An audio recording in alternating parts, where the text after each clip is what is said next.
High hi guys. এটা কিসের মন্দির? হ্যাঁ, এটা কিসের মন্দির?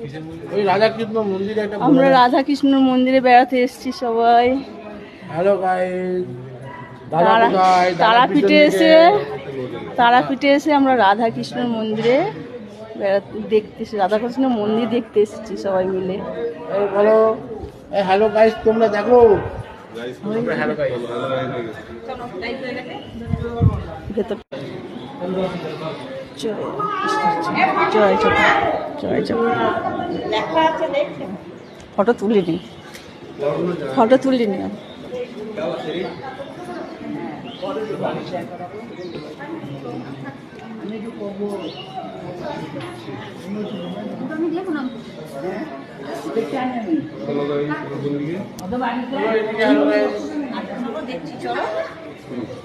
খুব সুন্দর মন্দিরটা।